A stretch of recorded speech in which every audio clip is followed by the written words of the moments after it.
동안에 집에서 우리 개인 기도 하셨죠.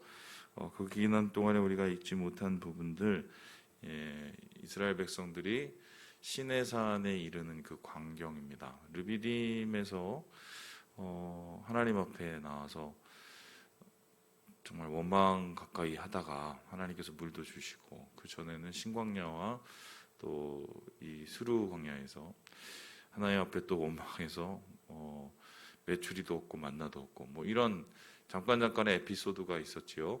소리 조금 높여주세요. 그 후에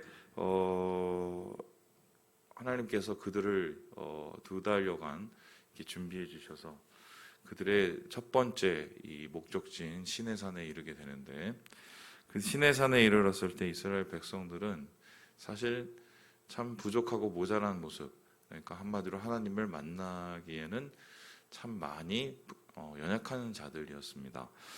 여러분, 그 바로 앞에 가서 모세가 출애굽의 이유를 물어봤을 때 뭐라고 얘기했나요? 내 백성들과 함께 가나안 땅에 가겠습니다 라고 하지 않았습니다. 시내산이라고도 말 안 하고 광야에 어디에 가서 내가 만났던 하나님을 그곳에서 만나려 합니다. 그리고 거기서 예배하려 합니다. 뭐 이렇게 얘기를 했죠. 그렇게 따진다면 이제 모세의 가장 큰 출애굽의 목표는 그게 거짓말이 아니라 이스라엘 백성이 하나님을 만나는 것입니다. 자기가 광야에서 만난 그 하나님, 그러니까 이 시내산은 다른 곳이 아니라 모세의 40년 방황 끝에 광야에서 그 떨기나무에서 불타는 하나님을 만났던 그곳에 다시 이스라엘 백성을 데려오는 것입니다. 그리고 그곳에서 데려오는 것이 곧 모세에게는 하나님께서 그들을 인도해내시고 그들을 적과 꿀이 흐르는 가나안 땅으로 인도해낸다는 또 증거가 된다고 말씀하셨고요. 어쨌든 이렇게 계획되고 이렇게 하나님께서 만들어 가시는 시내산의 여정이 이제 첫 발을 내딛고 이제 하나님을 만날 준비를 하게 되었다, 이렇게 할 수 있겠습니다.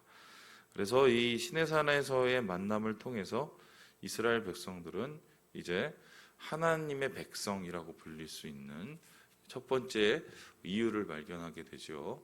하나님을 만나고 하나님을 통해서 거룩하게 되고, 그리고 하나님과 언약을 맺고 그 하나님의 언약 가운데 다스림을 받게 되는, 공공하게 하나님 앞에 그리고 사람들 앞에서 하나님의 나라로 거듭나는 이제 과정이 오늘 이 말씀 속에서 시작되고 있는 것입니다.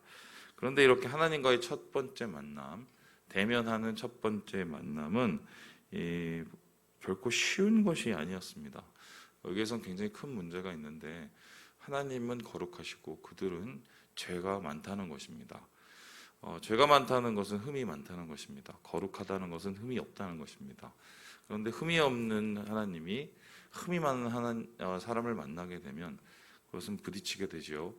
왜냐하면 하나님은 거룩이시기 때문에 거룩함을 방해하고 거룩함에 대항하는 모든 것들은 소멸되게 되어 있습니다. 그래서 주님 앞에서 죄인인 인간이 서게 되면 어떻겠습니까? 그 죄인인 인간의 모습이 하나님 앞에서 다 죽음으로 끝나게 되고 말지요. 그래서 이러한 모습을 하나님께서 아셨기 때문에 오늘 이스라엘 백성들을 만나시기 위해서 하나님께서 준비를 시키십니다. 그 준비는 바로 성결의 준비였습니다. 우리 함께 14절의 말씀을 같이 한번 읽어보도록 하겠습니다. 14절입니다. 시작. 모세가 산에서 내려와 백성에게 이르러 백성을 성결하게 하니 그들이 자기 옷을 빨더라. 모세가 그들에게 3가지를 주문합니다. 이 첫 번째는 그들에게 성결을 요구하면서 자기 옷을 빨라고 얘기합니다. 자기 옷을 빨라는 것은, 옷이라는 것은 그들이 가지고 있는 삶의 모습이죠. 모세가 하나님을 만났을 때 맨 처음에 신발을 벗은 것은 자기가 이제 더 이상 자기 주인이 아니라 하나님의 종으로 살겠다는 것을 의미하는 것과 마찬가지로, 그들의 옷을 빤다는 것은 최대한 자기의 삶에 지난 것을 어떻게 해요? 깨끗하게 정리하고, 그리고 주님 앞에서 새로운 삶을 시작하겠다고 말하는 것과 똑같습니다. 그렇다면 이제 두 번째로 이들에게 또 요구를 하게 되죠. 뭐겠습니까? 옷만 빨겠어요? 몸도 씻도록 하나님께서 인도하시죠. 여러 가지 과정 속에서 그 몸을 씻기 원하시는 그 음성이 정확하게 구체적으로 나타나 있지 않지만 이때 모든 이제 신학자들은 아마 이 옷을 빠는 것과 동시에 몸을 세수하고 또 목욕하고 이것을 하나님께서 원했을 것이라고 분명히 얘기합니다. 그래서 실제적인 몸의 성결, 씻음을 통해서 마음을 씻죠. 옷을 빨음을 통해서 자기의 삶을 새롭게 하나님 앞에 정리를 하죠. 그러한 이 성결의 과정을 주님께서 준비하십니다. 그리고 나서 하나님께서 어떤 것을 이야기하십니까? 우리 함께 우리 15절의 말씀을 같이 한번 읽어보겠습니다. 15절입니다. 시작. 모세가 백성에게 이르되 준비하여 셋째 날을 기다리고 여인을 가까이 하지 말라 하니라. 옷을 빨라 얘기를 하고 그리고 더불어서 자기의 몸을 거룩하게 하고 그리고 세 번째로는 여인을 가까이 하지 말라라고 얘기하고 있습니다. 여인을 가까이 한다는 것은 단순히 뭐 성적인 그런 것을 멀리하라 뭐 이런 개념이 아니라 지금 우리의 정욕과 우리가 가지고 있는 이 생명의 부분들을 하나님 앞에서 온전하게 인정해드리고 나아가겠다는 그런 의미입니다. 그래서 최소한 3일 동안은 주님께 집중을 하고 하나님 앞에서 두려워함과 또한 떨림으로 주님을 만날 준비를 하라. 이러한 3일 후에 하나님께서 그들을 만나셔서 그들과 말씀하시고 그들과 하나님께서 이 계약하시는 언약하시는 그런 것이 이루어진다고 오늘 모세가 이야기를 하고 있습니다. 이렇게 3일을 성결의 준비를 한 이스라엘 백성 이제 하나님 앞에 서게 되는데요. 그 하나님 앞에 섰을 때 이 이스라엘 백성들의 마음은 이미 변해 있었습니다. 우리 함께 16절을 같이 한번 읽어보도록 하겠습니다. 16절입니다. 시작. 셋째 날 아침에 우레와 번개와 빽빽한 구름이 산 위에 있고 나팔 소리가 매우 크게 들리니 진중에 있는 모든 백성이 다 떨더라. 이스라엘 백성들이 3일을 준비하면서 하나님 앞에 나아가려고 여러 가지로 이 마음 먹고 있었을 때 이제 산에서부터 자욱한 연기가 내려오기 시작했어요. 뭐 그런 광경 자체도 압도되었겠지만 이미 거룩하신 하나님을 만난다는 그들의 마음속에 준비가 있었기 때문에 그들은 떨림을 갖게 됩니다. 이 떨림이라는 것은 경외감이죠. 경외감은 이 거룩한 두려움을 뜻합니다. 거룩한 두려움은 곧 하나님에 대한 이 신뢰와 하나님에 대한 인정을 뜻하는데요. 이러한 거룩한 마음을 가지고 떨림을 가지고 경외함을 가지고 이스라엘 백성 이제 하나님을 맞으려고 이제 준비합니다. 이때 모세는 이스라엘 백성들을 대표해서 하나님의 산, 신의 산으로 이제 올라가려고 하는데요. 그때의 모습을 이렇게 모세가 묘사합니다. 우리 함께 18절을 같이 한번 읽어보겠습니다. 18절입니다. 시작. 신의 산에 연기가 자욱하니 여호와께서 불 가운데서 거기 강림하심이라. 그 연기가 옹기가마 연기같이 떠오르고 온 산이 크게 진동하며 연기가 자욱하고 불이 있었다 이렇게 합니다. 그런데 그래서 학자들은 도대체 신의 산은 어딜까 질문을 했고요. 그리고 연기와 불이 있는 이것을 어떻게 이해할까 이렇게 고민을 하기 시작했습니다. 그래서 신의 산을 지금 실제적으로 이제 그 이집트와 이스라엘 탐방을 가면 이 신의 산이라는 곳에 이제 이르게 되거든요. 근데 거기를 신의 산으로 정확하게 생각하고 그것을 정확하게 신의 산이라고 말하시는 분은 없습니다. 보면 알겠지만 이 200만 명이 함께 거주하기에는 좀 약한 공간이에요. 그래서 뭐 여러분 그 떨기나무인가요? 그 책을 뭐 이렇게 내신 분에 따르면 사우디아라비아에 있는 라마즈인가요? 뭐 그런 산이 있는데 그쪽이 바로 이스라엘 백성이 만난 신의 산이 아닐까 뭐 이런 새로운 학설들이 있습니다. 그래서 제가 그 책을 읽어봤는데 그 모세가 이렇게 지팡이에 들어서 갈랐다는 그 바위도 거기에 뭐 있다고 그러고 심지어는 주변에 보니까 뭐 토기 옹기 그릇이라든가 아니면은 뭐 메노라와 같은 뭐 그런 표식들이 있어서 거기가 아마 그 말하는 신의 산이 아닐까 이렇게 얘기하시는 뭐 새롭게 그 근거를 제시하는 분도 있어요. 근데 정확하게 이게 어딘지 잘 모릅니다. 하나님께서 이 출애굽 이후에 이 이스라엘 백성에게 숨긴 것이 두 가지가 있어요. 첫 번째는 뭐냐면 모세의 죽은 곳, 모세의 무덤을 하나님께서 숨기셨고요. 그리고 시내산의 정확한 장소를 하나님께서 그들에게 숨기십니다. 그래서 사실 몰라요, 지금. 어떻게 이게 어디인지 모르고. 근데 학자들은 지금 오늘 보는 것처럼 이 마치 연기가 자욱하고 불이 있다. 그래서 이걸 보면서 이게 화산이 아닐까 뭐 이렇게 생각하시는 분들도 있습니다. 그래서 이 중동 지역에 있는 과거 이 시대 때 분출했던 화산들을 쫓아다니시는 분도 있어요. 근데 그것도 사실 정확하게 모릅니다. 왜냐하면은 오늘 이 18절에 기록된 것처럼 화산과 이 여호와의 산 시내 산의 모습이 좀 달라요. 여러분 화산을 한번 생각을 해보세요. 화산도 연기가 있고 불꽃이 있죠. 그런데 어떻게 합니까? 이 주위에 연기가 먼저 있고, 그죠? 불꽃이 위로 팍 이렇게 올라오죠, 그죠? 용암. 그러니까 불이 위에 있고 그 다음에 연기가 있어요. 화산은 보통 그렇게 돼요. 근데 지금 이 기록에 따르면 온기가마 연기같이 있고 불이 있다. 그러니까 이건 반대예요. 불이 있고 그 위에 연기가 이렇게 뛰어오르는 것처럼 이렇다. 이렇게 얘기하고 있는데 일종의 그 용광로나 아니면 뭐 이렇게 뭐랄까요 그런 이 기구처럼 이렇게 돼 있는 거죠. 그러니까 이것은 화산처럼 얘기하기는 어렵고, 그래서 우리가 상상할 수 있는 그 현상으로는 참 이게 여러 가지가 해석이 안 되는 부분이 있습니다. 그런데 우리는 이것을 좀 풀 가능성이 있죠. 뭡니까? 모세가 처음으로 하나님을 만난 그 장면입니다. 모세가 처음 하나님을 만난 그 장면에서 나무는 있는데 불도 있는데 나무가 타지 않았어요. 그러니까 나무에 하나님의 불이 임한 거죠. 아마 그렇게 이 시내산에 하나님의 임재의 불이 임했을 것이고, 그리고 그 임재의 불, 하나님의 임재의 불에 이스라엘 백성과의 거리와 경계를 두시기 위해서 하나님께서 거룩한 그 연기를 이 산 주위로 이렇게 내려보내지 않으셨을까? 뭐 이렇게 상상을 하게 됩니다. 그리고 이러한 연기와 불 가운데서 그치지 않고 이제는 실제적으로 하나님께서 말씀을 하시게 되는데요. 우리 함께 19절의 말씀을 같이 한번 읽어보도록 하겠습니다. 19절입니다. 시작. 나팔 소리가 점점 커질 때에 모세가 말한즉 하나님이 음성으로 대답하시더라.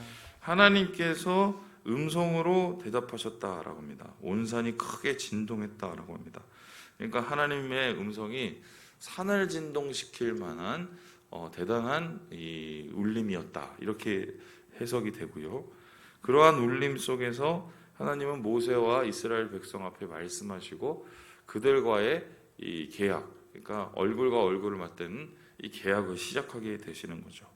그리고 이 시작하는 이 계약을 통해서 비로소 이스라엘 백성은 하나님의 백성으로, 하나님 나라로 다시 서게 되는 것입니다. 그런데 이때에 하나님께서 말씀을 주시면서 이스라엘 백성에게 처음으로 얘기하시는 것이 있습니다.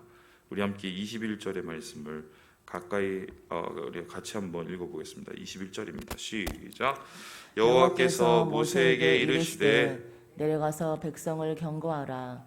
백성이 밀고 들어와 나 여호와에게로 와서 보려고 하다가 많이 죽을까 하노라. 하나님께서 첫 번째 하신 얘기가 뭐냐면 나는 여호와다, 아니면 내가 너를 사랑한다, 아니면 너희는 거룩하라, 뭐 이런 얘기가 아니에요. 어떻게 얘기합니까? 경고하래요. 뭘 경고합니까? 백성들이 내게 와서 죽을 수 있으니까 오지 말라고, 그 경계를 지키라고, 그들에게 그 만든 라인이 있겠죠. 그것을 지켜서 이 산으로 올라오지 말라고. 앞에서 얘기했듯이 거룩하신 하나님께서 죄와 이 연약한 인간을 이렇게 상하게 하실 수도 있기 때문에 그 경계를 분명히 지키라고 합니다. 그래서 오죽했으면은 이때도 여러분 호기심에 그걸 가진 사람들 있죠. 무슨 불구경하고 무슨 구경할 때처럼 항상 사람들이 웅성웅성하고 거기서 돌발 행동을 하시는 분들이 있습니다. 그런 것처럼 하나님의 임재 앞에서 그런 행동하지 말라는 거예요. 그래서 조금 더 그것과 동시에 또 뭐라고 얘기합니까? 22절에 보니까요. 제사장들에게도 성결히 하라고 얘기합니다. 그들도 준비가 제대로 되지 않으면 칠 수 있다라고 하나님께서 말을 하고 있는 것이지요. 그래서 이런 모든 것들을 가르쳐서 하나님이 이렇게 얘기하시는데요. 우리 함께 23절을 같이 한번 읽어보겠습니다. 23절입니다. 시작. 모세가 여호와께 아뢰되 주께서 우리에게 명령하여 이르기를 산 주에 경계를 세워 산을 거룩하게 하라 하셨사온즉 백성의 시내 산에 오르지 못하리이다. 그러니까 이미 그 경계를 세웠고 하나님 준비가 다 됐습니다. 이렇게 얘기했고, 그리고 제사장들도 하나님 앞에 나아가는 이 성결을 제가 3일 준비했습니다. 이렇게 얘기했겠죠. 오늘 이 하나님과의 임재를 통해서 우리가 느끼게 되는 것은 무엇입니까? 우리가 하나님을 만나고 하나님의 사랑을 강조하고 하나님의 인격을 얘기할 때 보통 예수님을 많이 떠오르고 또 우리 성령님을 많이 이제 떠오르게 되죠. 그런데 그러한 하나님의 모습, 인자하신 모습, 사랑의 모습, 뭐 이런 모습을 너무 강조한 나머지 거룩하신 하나님의 모습, 우리와 다르신 하나님의 모습, 그래서 우리하고 도대체 비교할 수 없는 하나님의 모습을 우리가 잊을 때가 많이 있습니다. 인간이 하나님을 너무 쉽게 얘기하는 나머지 우습게 보고 또 하나님에 대한 두려움을 잃어버린 나머지 경거망동하는 모습을 보이게 되는 거죠. 자꾸 교회 안에서 사랑만 강조하고 교회 안에서 자꾸 무슨 현실적인 일들만 이야기하다 보니 하나님의 원래의 속성인 거룩을 우리가 까먹을 때가 있어요. 그런데 신앙의 가장 기본은요, 여러분, 경외예요. 하나님을 두려워하는 자가 하나님을 신앙할 수 있습니다. 그러니까 경외의 마음, 거룩하신 하나님에 대한 이 거룩한 부담감, 조금 더 얘기하면 두렵고 떨림, 이것이 기본적으로 깔려 있지 않은 신앙은 언젠가는 경거망동해질 수 있고요, 자기의 삶을 망쳐버릴 수 있습니다. 그래서 바울도 항상 사랑의 하나님 예수 그리스도를 강조함과 동시에 뭐라고 합니까? 우리의 구원을 두렵고 떨림으로 이루라고 얘기합니다. 그러니까 우리가 세상 속에서 무엇을 두려워하는가가 곧 무엇을 믿고 무엇을 따르는 거하고 똑같다는 거예요.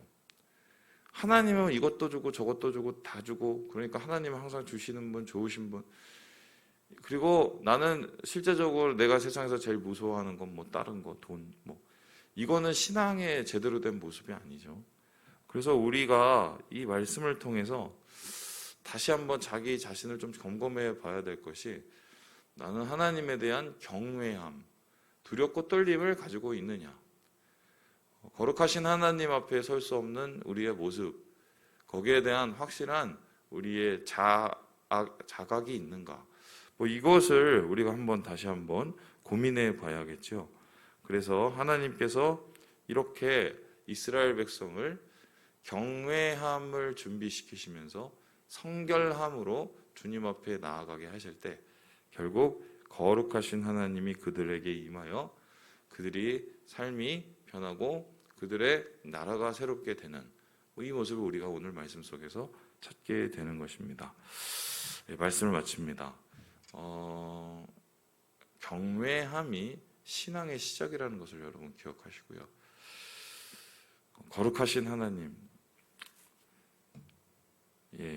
내일부터는 아마 십계명을 얘기할 텐데요. 십계명의 결국 보세요. 내 부모를 공경하라, 살인하지 말라, 기타 등등의 여러분 아시는 거짓말하지 말라.